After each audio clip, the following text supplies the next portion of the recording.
I didn't wake up that morning expecting romance. I woke up expecting embarrassment.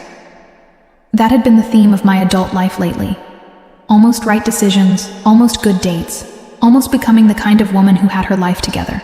At 32, I had mastered the art of looking fine on the outside, while internally bracing for impact. That night, I had a blind date. My last one, I told myself. If it went badly, I would retire from love like a defeated athlete walking off a field no one noticed her leave. If you enjoy messy beginnings, unexpected connections, and love that shows up when you least expect it, subscribe to the channel and tell me in the comments what city you're listening from. I always wonder where these stories land, and maybe yours will connect to mine more than you think. My name is Patti. I work in digital marketing, live alone in a small apartment with plants I forget to water, and have a history of chaotic romantic decisions. I'm impulsive in stressful situations, dramatically self-aware, and somehow still hopeful after a string of blind dates that felt more like social experiments. One woman brought her therapist notes to dinner. Another tried to recruit me into her startup before appetizers arrived. And yet, there I was again, believing this next one might finally be different. The day itself seemed determined to test me. I overslept. My coffee betrayed me by spilling down the front of my blouse. The bus door closed in slow motion just as I reached it. By the time I ducked into the small neighborhood cafe near my office, I wasn't just late. I was desperate. The kind of desperate that strips away pride and makes you negotiate with strangers and the universe simultaneously. The cafe was crowded, buzzing with morning impatience. I made a straight line for the counter and asked the barista, trying to sound composed, if I could use the bathroom. She smiled politely and delivered the verdict. For customers only. Fine, I could buy something. I'll get a roll, I said quickly. She pointed to the back of the long line. You'll need to wait. I turned toward the crowd, calculating how much dignity I could sacrifice before something catastrophic happened. That's when she turned around. I hadn't said anything yet. I hadn't touched her. I was just standing there, visibly panicking, when the woman in front of me slowly looked over her shoulder. She studied me for exactly 1 second, long enough to understand everything. Then, without asking permission, she reached back, lightly hooked her fingers around my wrist, and said loudly enough for the barista to hear, "Babe, you forgot to tell me what you wanted. We're paying together, remember?" My brain froze. My body moved. I stepped closer instinctively. "Right," I managed, trying not to laugh from sheer relief. "The roll." She gave me a subtle look, one eyebrow slightly raised like we were co-stars in an improvisation neither of us had rehearsed. The barista didn't question it. We moved forward as one unit. My pulse pounded in my ears, not just from urgency anymore, but from the unexpected warmth radiating from the woman now standing very close beside me. Before I ran toward the bathroom, I leaned in and whispered, "You just saved my life." She tilted her head, amused, her voice low. "Let's not be dramatic. It's too early." The way she said it made my stomach flip in a way that had nothing to do with caffeine. I rushed away before I could overthink the fact that her hand had lingered a second longer than necessary on my wrist. When I came back out, attempting to reconstruct some version of dignity, she was still there. A paper bag and 2 coffees sat on the counter. "I figured you might need backup," she said, sliding one toward me. I stared at her, caught between gratitude and disbelief. "You didn't have to do that," she shrugged. "I know." We smiled at each other like conspirators who had just gotten away with something small but thrilling. We talked for a few minutes, about how crowded mornings felt like survival games, about how caffeine was both hero and villain, about nothing important and everything at once. I learned her name was Samantha. She learned I had a blind date that night. "Brave," she said softly, a teasing edge in her voice. "Desperate," I corrected. Her laugh was low, warm, and dangerously attractive. When we finally stepped outside, the air felt lighter somehow. We didn't exchange numbers. We didn't make promises. It felt like one of those fleeting city moments that vanish as quickly as they appear. As we walked in opposite directions, she called over her shoulder, "Good luck tonight, Patti." I turned, surprised she'd remembered my name after only minutes. "You too," I replied, not realizing that she had one scheduled as well. I had no idea that by nightfall, the woman who had called me babe in a crowded cafe would be sitting across from me again, this time without pretending. I arrived 15 minutes early because, for once in my life, I wanted to appear like someone who had control over her own schedule. The restaurant was softly lit, intimate without trying too hard. I checked my reflection in the window twice. My blouse was clean. My hair was behaving. I felt almost suspicious of how normal everything seemed. My phone buzzed. A message from my date. "I'm here, just walking in." My heart started racing in that familiar, reckless way it always does before hope enters the room. I looked toward the entrance casually, pretending not to search too obviously, and then she walked in, dark hair pulled back loosely, calm posture, that same unreadable expression with a hint of mischief beneath it. Samantha. For a full second, neither of us moved. Her eyes found mine instantly. Recognition bloomed across her face, slow and deliberate. And then she smiled, the same smile from the cafe, but deeper now, charged with something electric. "You have to be kidding me," I said under my breath as she approached the table. "Statistically impossible," she replied smoothly, pulling out the chair across from me. We both started laughing at the same time, the absurdity dissolving any trace of first date stiffness. It didn't feel like meeting someone new. It felt like picking up a conversation that had paused mid-sentence. "So," she said, leaning back slightly, studying me with quiet amusement, "do you always commit identity fraud before noon?" I pressed my lips together to hide a grin. "Only when my survival depends on it." Dinner unfolded effortlessly. There was no awkward resume exchange, no rehearsed storytelling. We skipped straight to honesty, maybe because we'd already shared something ridiculous that morning. She told me she'd moved to the city recently, that she liked observing people before deciding what to do next, that she believed most of life's best moments happen when plans collapse. "You must be living your best life then," I teased. She held my gaze just a second too long. I might have started this morning. My chest tightened unexpectedly. We talked about past dates, the disasters, the almosts, the strange characters who pass through your life just long enough to teach you something about yourself. She listened differently than most people, fully present. When I rambled, she didn't interrupt. When I joked, she noticed the parts that weren't jokes. It was subtle, but it disarmed me. I realized halfway through my second glass of wine that I hadn't checked my phone once. At one point, our hands brushed while reaching for the breadbasket. It was accidental, but neither of us pulled away immediately. Her fingers were warm, steady. Mine betrayed me by curling slightly toward hers before I could stop myself. She didn't comment on it. She just let the moment stretch until it felt intentional. The air between us shifted, softer, closer. "Can I ask you something?" she said later, her voice quieter now. "Depends. Is this where you find out I'm secretly married to a man in another state?" She laughed, shaking her head. "No, I just want to know. Are you always that brave?" "Brave?" I blinked. "I faked a relationship to P. Yes," she said gently. "Exactly." The sincerity in her tone caught me off guard. I looked down at my glass, suddenly aware of how exposed I felt. "I'm not brave. I panic and improvise." She leaned forward slightly, elbows resting on the table. "You trusted a stranger in a crowded room and stepped into something absurd without hesitation. Most people freeze." Her eyes softened. I liked that. Something in me shifted then. Not dramatic, not explosive, just a quiet recalibration. I had spent years being too much for the wrong people, too chaotic, too impulsive, too emotionally transparent. Sitting across from her, I didn't feel like I needed to shrink. When the check came, neither of us rushed to leave. The night outside the restaurant was warm, city lights glowing softly against the pavement. We decided to walk. No destination, just movement. Our shoulders brushed occasionally, then deliberately, conversation slowed, replaced by a comfortable silence that felt more intimate than words. We stopped under a street lamp without meaning to. "I'm glad it was you," she said. "Me too," I answered, my voice barely above a whisper. The moment hovered between us, fragile and undeniable. I saw the question in her eyes before she spoke it. "Can I?" she asked softly. I nodded. Her hand rose slowly, giving me every opportunity to pull away. Instead, I stepped closer. Her fingers brushed my jaw, warm and steady. The kiss wasn't rushed. It wasn't dramatic. It was gentle, exploratory, like we were both memorizing something new. Her lips were soft, tasting faintly of wine and something sweeter I couldn't name. My hands found her waist almost instinctively, grounding myself in the reality of her. When we parted, my pulse was wild and calm at the same time. "Still desperate?" she murmured, forehead resting lightly against mine. "For different reasons now," I replied. And for the first time in a very long time, I walked home not replaying what I'd done wrong, but wondering what could go right next.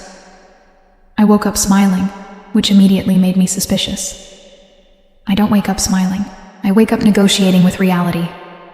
But that morning, my body felt lighter, like something fundamental had shifted while I wasn't paying attention. My phone buzzed before I could overthink it.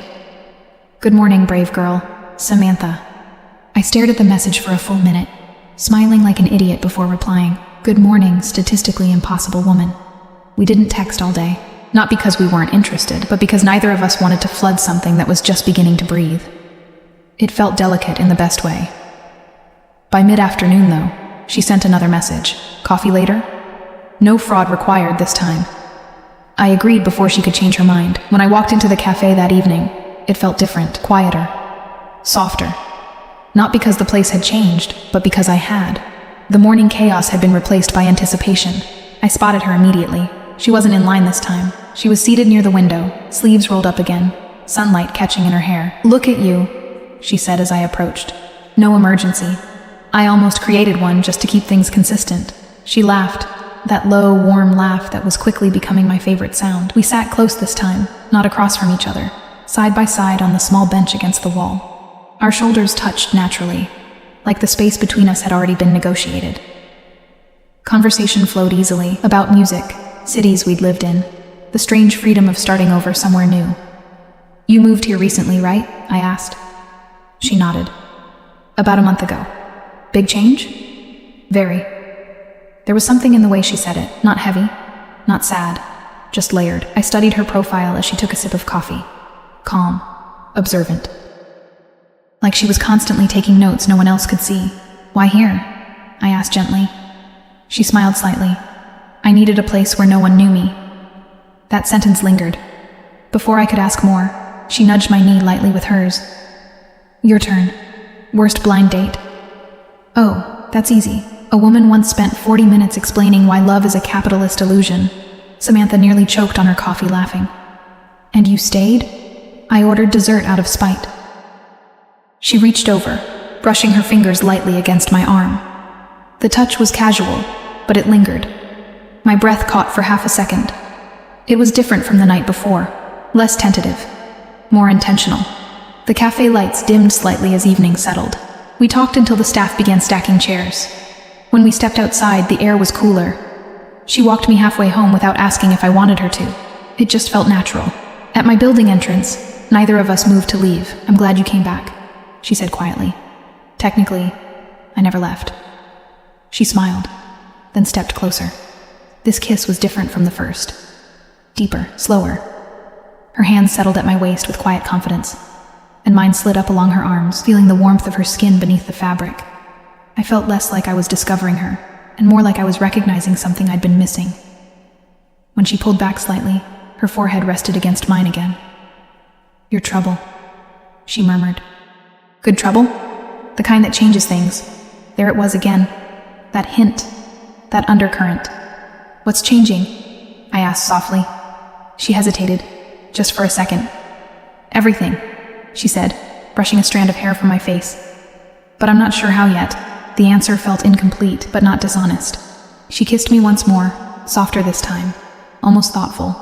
And when she finally stepped back, I watched her walk away with a strange mix of excitement and curiosity twisting inside me. There was something she wasn't saying, not something dark, not something dangerous, just something waiting. And for the first time in my life, instead of running from uncertainty, I found myself wanting to stay long enough to understand it. By the end of that week, seeing Samantha no longer felt accidental. It felt inevitable. We weren't officially anything, no labels, no expectations. But there was a rhythm forming between us. Coffee turned into walks.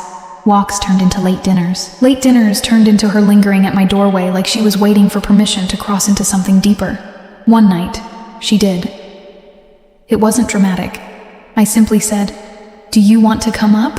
And she looked at me like I just offered her something far more significant than my small apartment on the 3rd floor.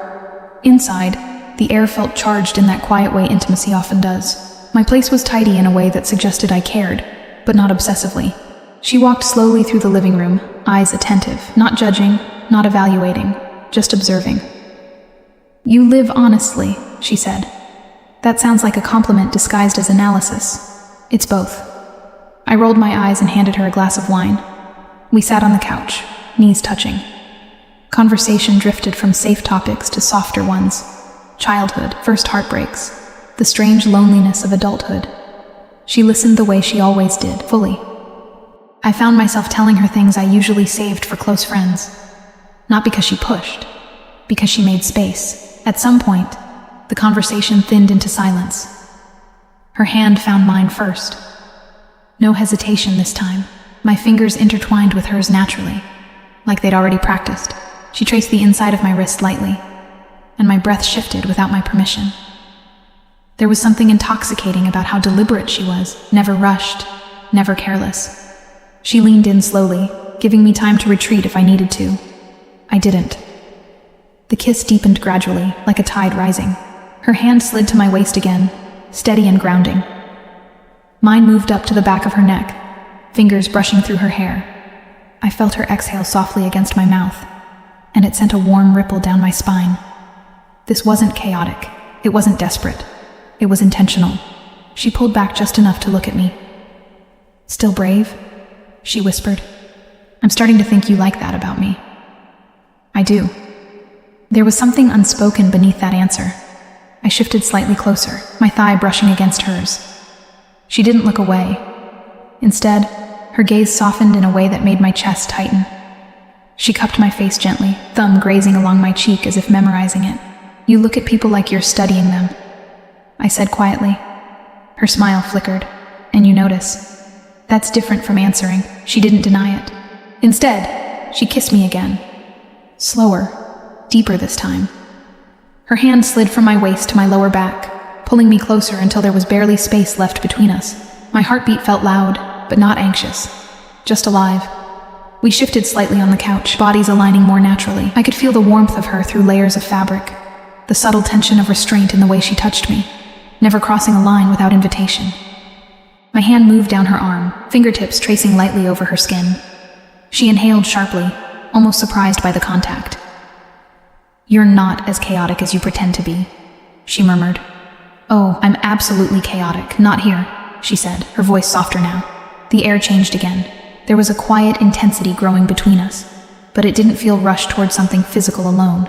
It felt like two people slowly lowering their defenses. After a while, she rested her forehead against mine. "Can I ask you something?" she said. "You always do. If you could restart anything in your life, would you?" I thought about it. "My dating history," I said immediately. She smiled, but it didn't reach her eyes fully this time. "I restarted mine," she said softly. There it was again. A door slightly open. "What does that mean?" I asked gently. She hesitated, not evasive, just careful. "It means I left something behind. A person?" She looked at me, and for the first time since I met her, I saw vulnerability flicker. Something like that.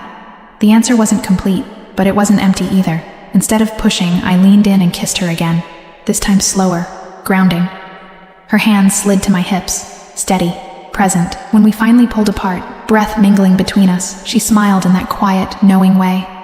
"I'm glad you faked being my girlfriend," she said. "I'm starting to think it wasn't entirely fake." Her eyes held mine. "No," she said softly. "It wasn't." She stayed a little longer, but not all night. When she left, I stood at the window watching her walk down the street, hands in her pockets, posture thoughtful.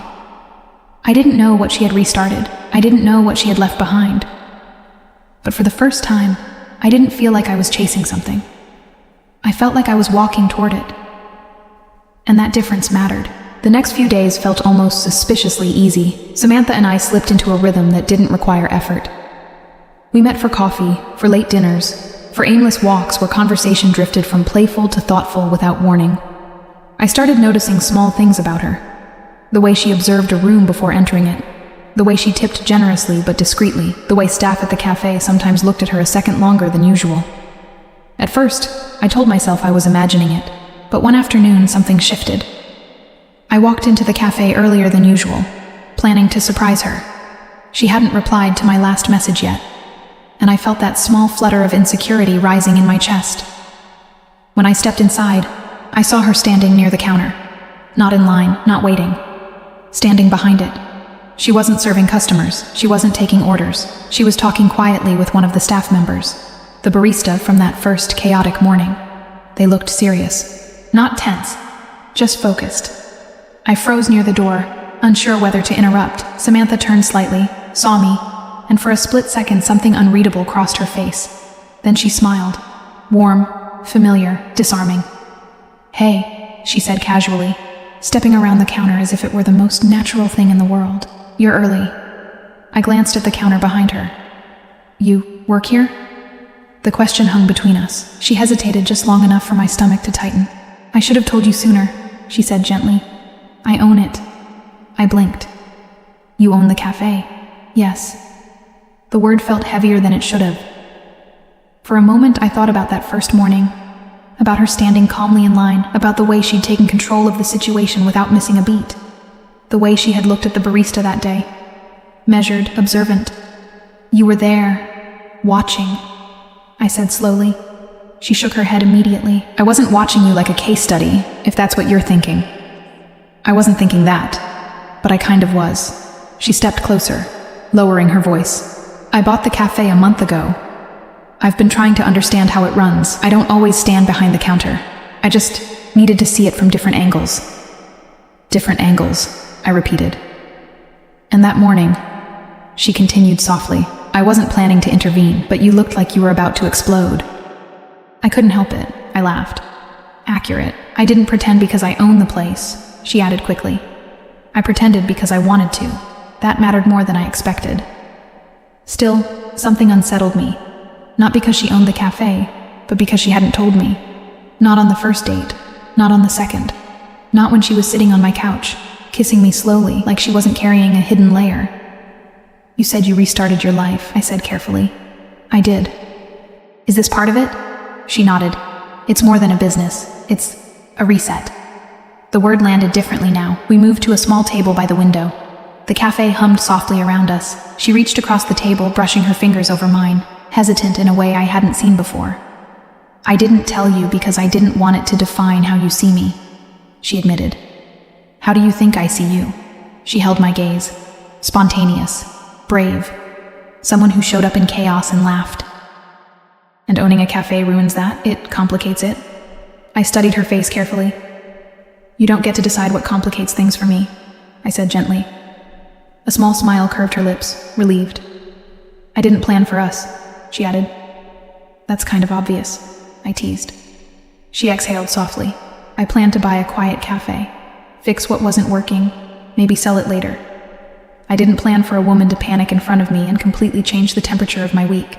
The honesty disarmed me. I reached across the table this time, sliding my hand fully into hers. "You could have told me." "I know." "Why didn't you?" Her jaw tightened slightly. "Because the last person I was with cared more about what I owned than who I was."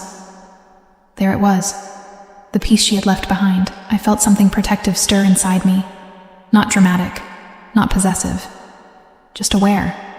"I don't care about the cafe," I said quietly.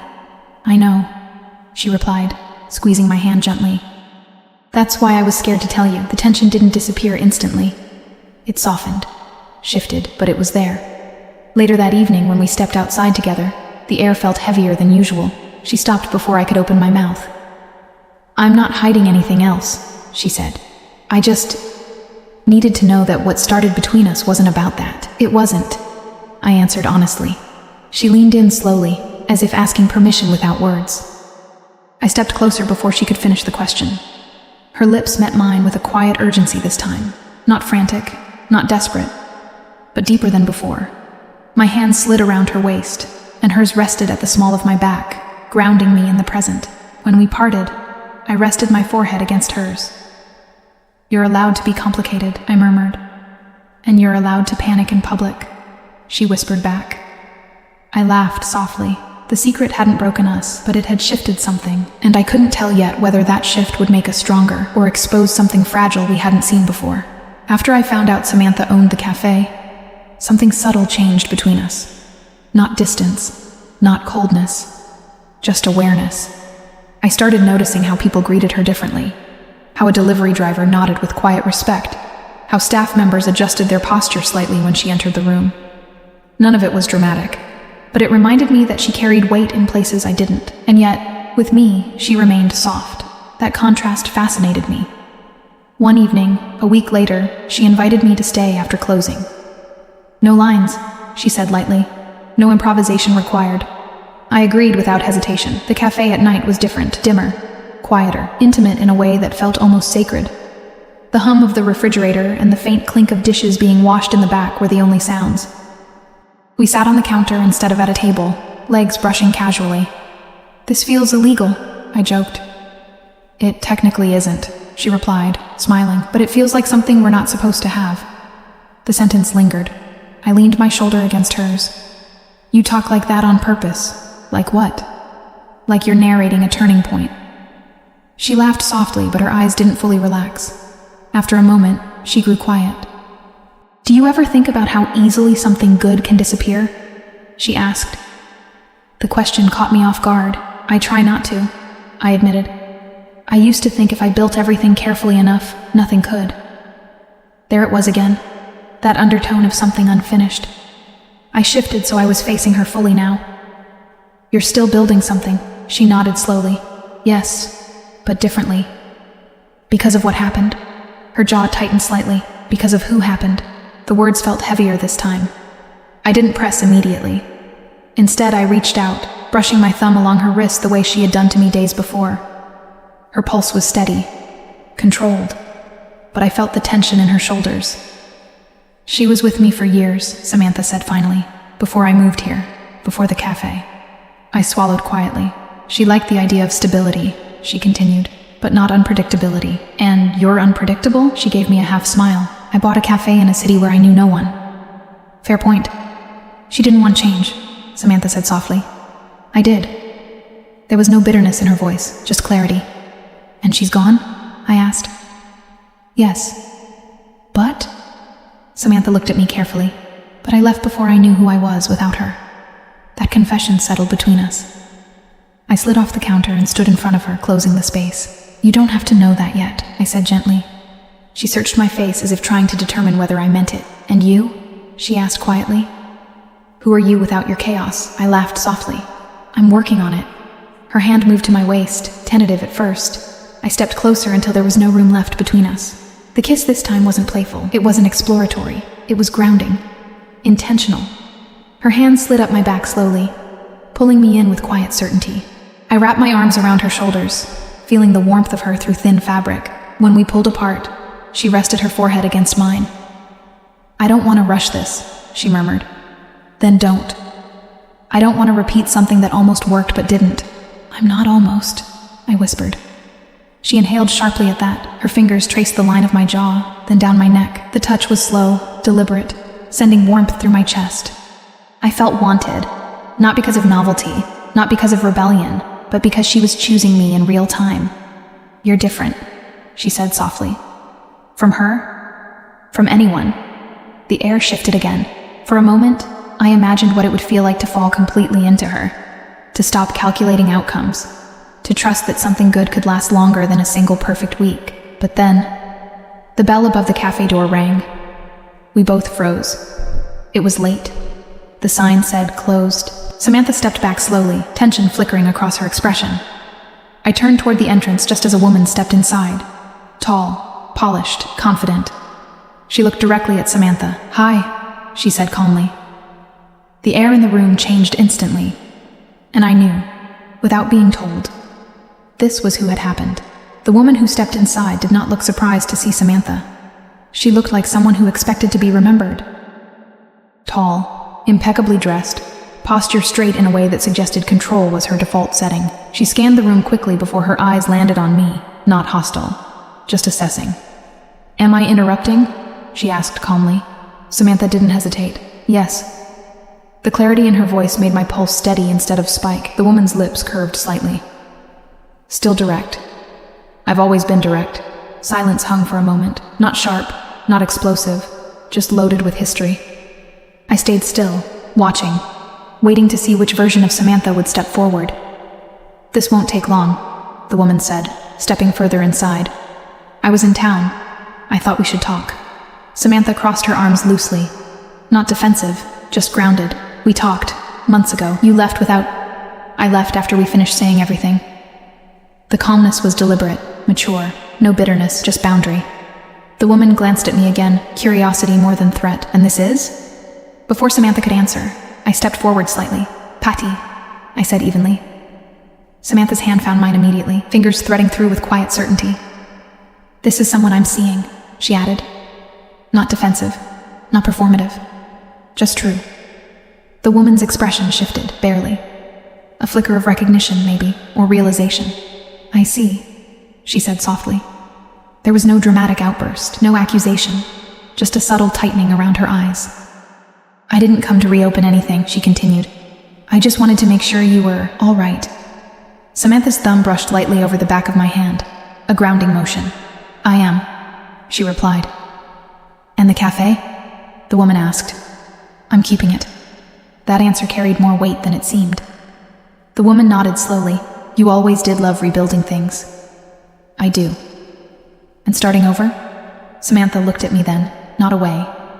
"Yes," she said quietly, "especially that." The silence that followed felt like the closing of a door rather than the opening of one. The woman exhaled softly. "Then I won't stay." She turned toward the door, pausing briefly before leaving. "You look happy," she added, glancing at Samantha one last time. "I am," Samantha answered without hesitation. The bell chimed again as she stepped outside. The room felt different afterward, not heavy, not broken, just still. I turned to Samantha slowly. "You didn't flinch," I said. She smiled faintly. "I flinched months ago. And now? Now I don't want what I had." Her hand tightened gently around mine. "I want what feels real." There was something in her eyes that hadn't been there before. Not uncertainty, not hesitation, choice. She stepped closer, sliding her free hand to my waist.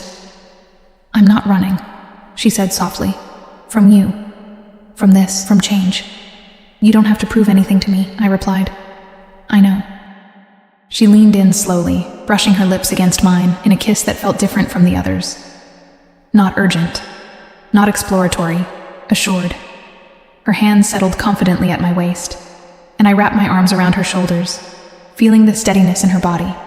This wasn't chaos. This wasn't improvisation. This was alignment. When we pulled apart, I rested my forehead against hers. "Is this where I'm supposed to panic and create drama?" I teased lightly. She laughed quietly. "Please don't." "I won't." The tension that had hovered between us for days dissolved completely in that moment, not because her past disappeared, but because she had faced it without shrinking. She looked at me with quiet warmth. "You're not an almost," she said. "And you're not unfinished," I replied. Her smile deepened, and for the first time since this strange, improbable story began in a crowded morning cafe, I felt something solid forming beneath the humor. Not coincidence, not rebound, not distraction. Choice.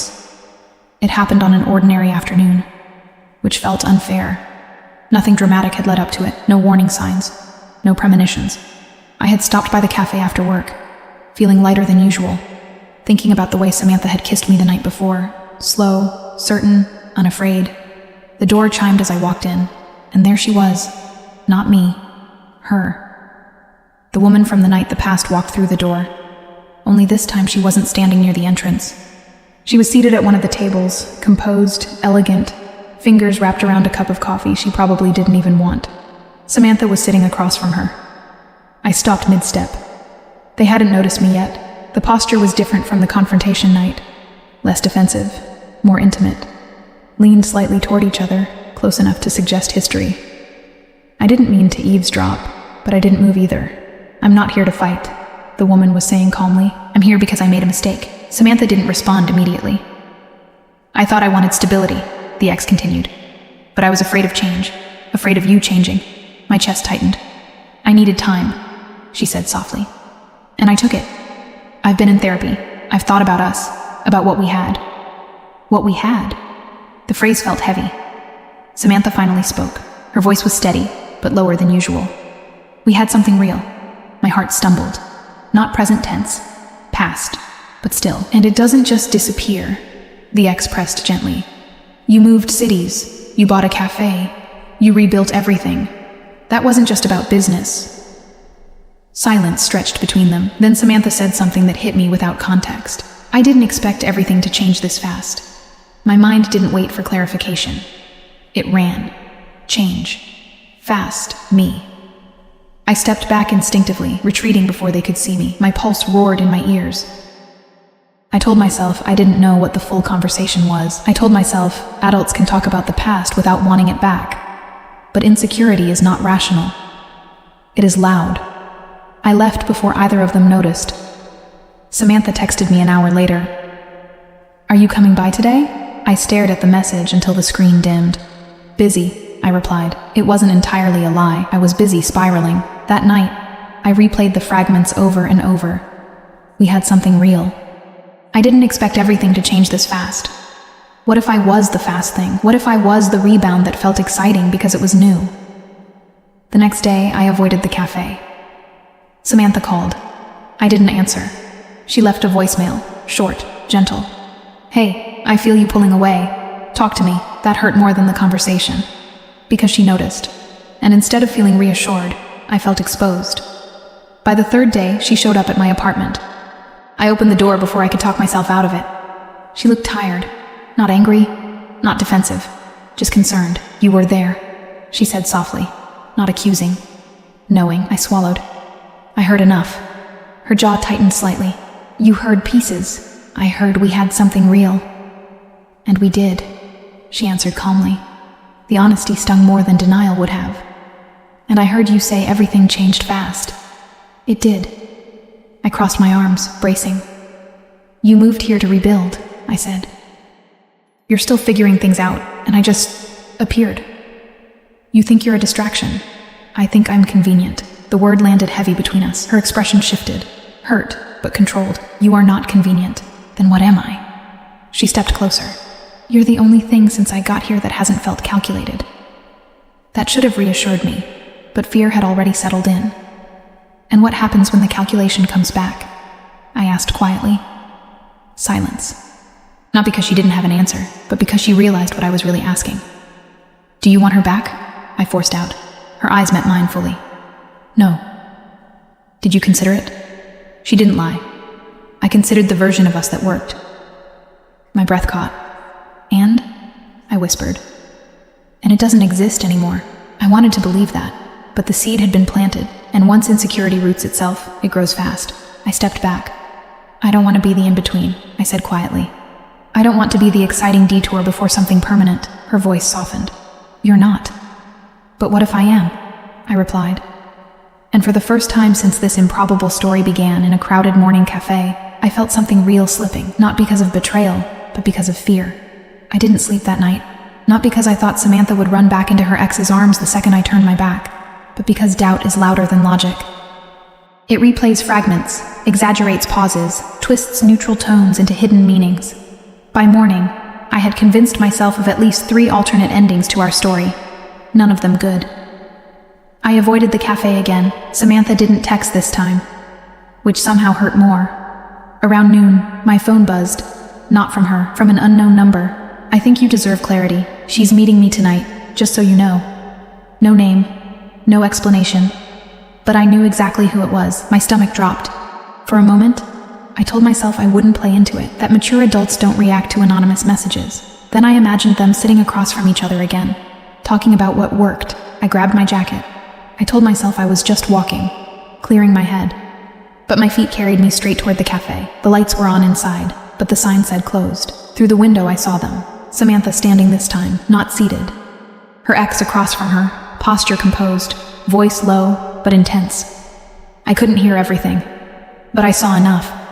The ex reached across the table, touching Samantha's hand, and Samantha pulled it away, clear, immediate. My heart slammed against my ribs. I stepped inside before I could lose courage. Both of them turned. The ex looked annoyed.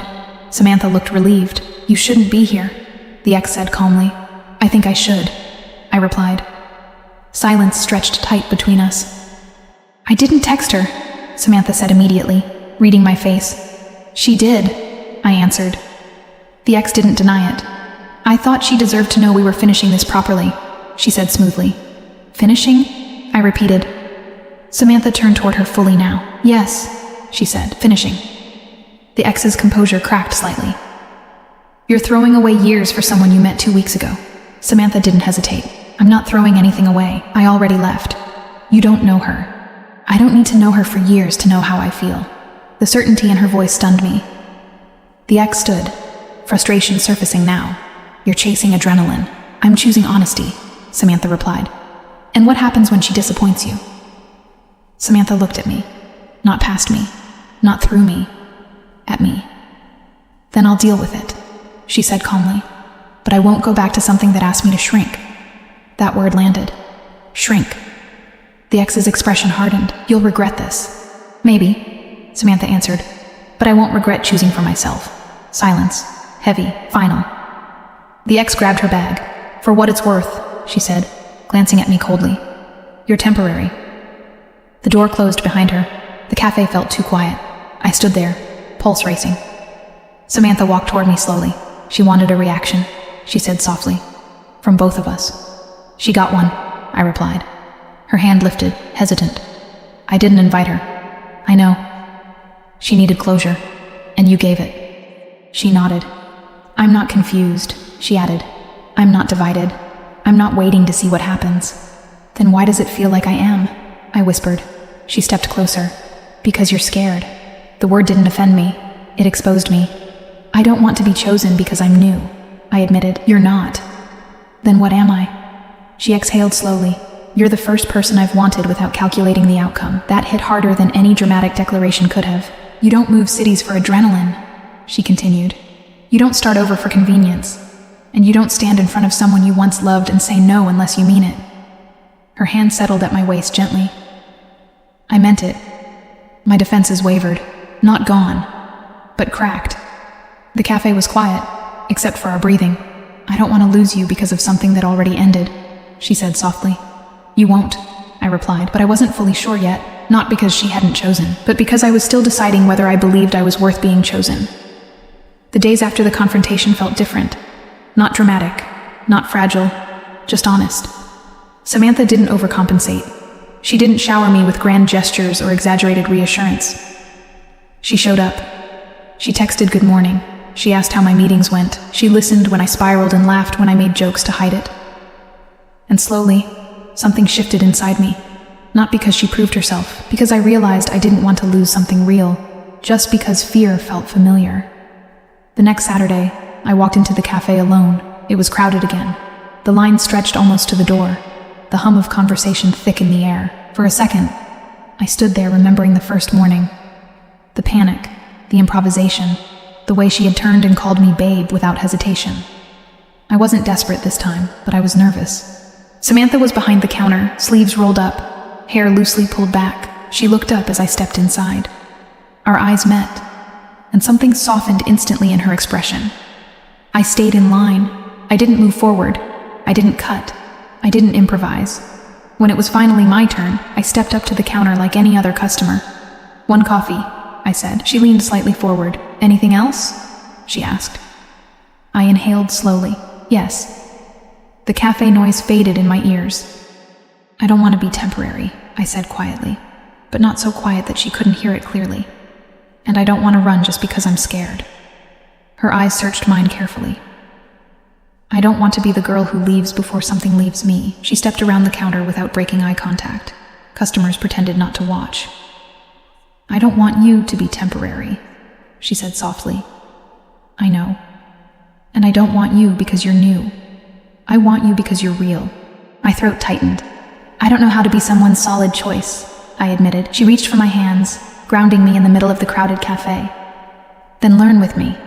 There was no dramatic music, no applause, just warmth and the quiet weight of a decision. I'm not going back, she continued. Not to her, not to who I was, and I'm not waiting for something better. Her thumbs brushed gently over my knuckles. I'm choosing you. The simplicity of it unraveled something inside me. Not fireworks, not adrenaline, certainty. For the first time in my life, I didn't feel like the exciting detour in someone else's story. I felt like the direction. I stepped closer, sliding my arms around her waist. She didn't hesitate. Her hands settled at my back, steady and sure. The kiss we shared wasn't rushed or hidden. It wasn't about proving anything to anyone watching. It was quiet, intentional, deep in a way that didn't require intensity. When we pulled apart, I smiled against her lips. So, I murmured, am I still brave? She smiled back. You stayed. And that was braver than anything I'd done in that line weeks ago. As I stepped aside to let the next customer approach, she leaned toward me with a familiar spark in her eyes. "Babe," she said lightly, just loud enough to tease. "You forgot to tell me what you wanted." I laughed, shaking my head. "No," I replied, reaching for her hand openly this time. "I finally know." And for once, it wasn't almost. It wasn't chaos. It wasn't temporary. It was chosen. And I stayed.